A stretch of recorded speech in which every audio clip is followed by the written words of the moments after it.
Grover, Messenger of Love by Patricia Thackray, illustrated by Joe Ewers.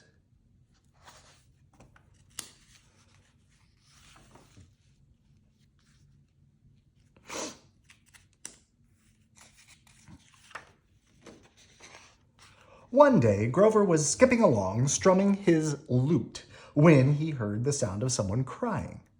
It was a beautiful princess weeping in her garden by her garden wall. "Do not cry, beautiful princess. I, Grover, will play you a happy tune on my little lute," he said. "Oh, but it won't help," wailed the princess. "I'm crying because of this stupid wall." "But it looks like such a nice wall," said Grover. "It is a horrible wall," said the princess. "I am the lovely Lucretia. My next-door neighbor is my true love, Lorenzo. He lives on the other side. We used to play together all the time, but one day my father's pet goat, Lulu, ate up Lorenzo's father's red woolly underwear that was hanging out to dry. Lorenzo's father was so angry that he built this awful wall, and from that day on, Lorenzo and I have been apart." "What a sad story," said Grover, beginning to sniffle. "Wait, it gets even sadder," said Lucretia.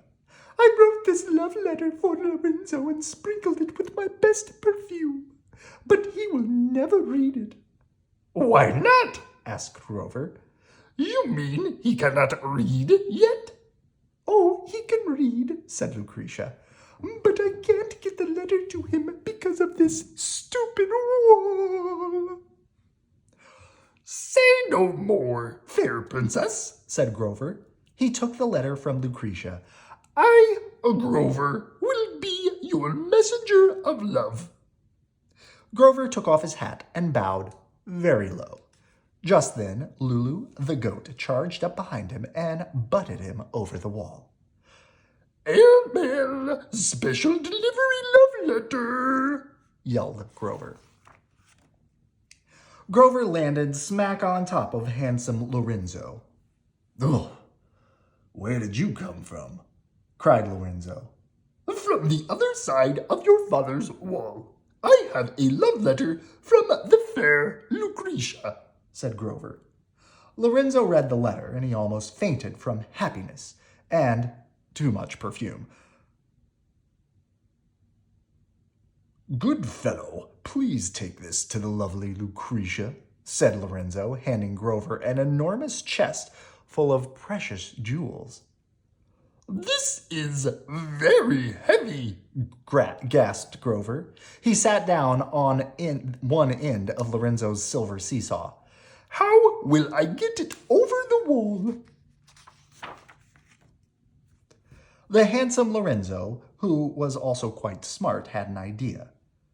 "Get ready, furry messenger of love," he shouted, and then he climbed onto a chair and jumped on the other side of the seesaw.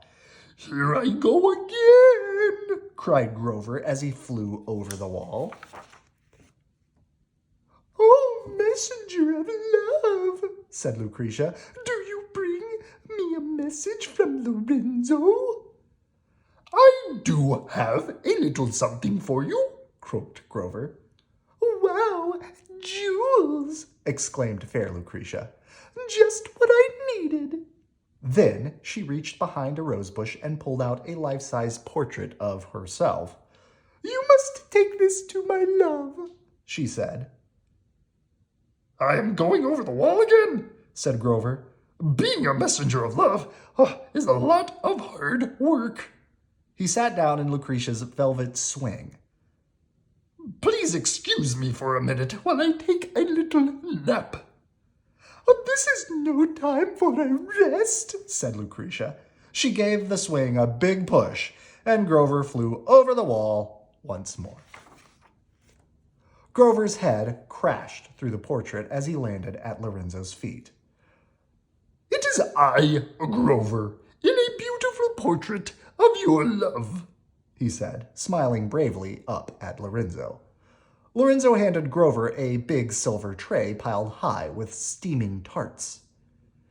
Here, Grover. While you were away, I baked Lucretia's favorite treat, tickleberry tarts. Lorenzo helped Grover onto his silken trampoline. Hurry, Grover, before they get cold, said Lorenzo.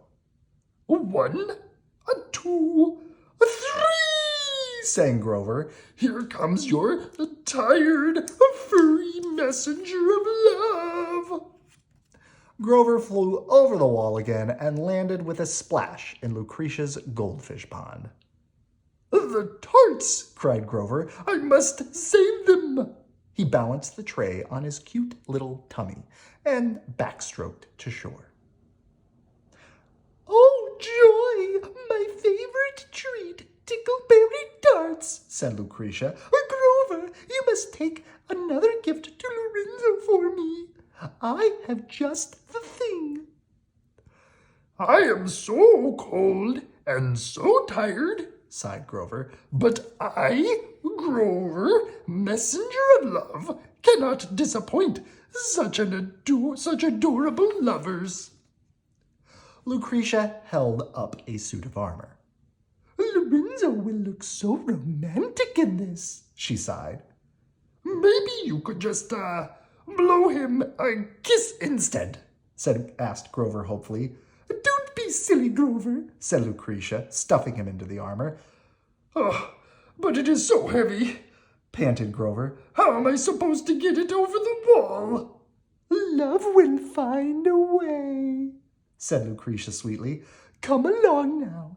Hop onto my golden skateboard, and I'll give you a push down this little hill. Whoosh! Grover whizzed down the hill. Don't forget to jump, cried Lucretia. And then, clang! The visor on Grover's helmet slammed shut and he couldn't see a thing. Jump, Grover! Jump! Cried the lovely Lucretia. But it was too late. Grover smashed right through the wall. Lucretia and Lorenzo found themselves staring at each other through a big Grover-shaped hole. Lorenzo! cried Lucretia. Lucretia! cried Lorenzo. Mamma mia! cried Grover. Thank you for bringing us together again, noble sir, said Lorenzo. It was nothing, gasped Grover, staggering over to Lucretia and Lorenzo. Now that you are happy once more, it is time for me to bid you farewell and go home to my mommy and my nap. Wait, one last favor, said Lucretia. On your way home, could you please deliver these invitations? We're having a party to celebrate. Oh, my goodness, cried Grover, messenger of love, and he fell over backwards in a faint. Happy Valentine's Day. Good night. I love you.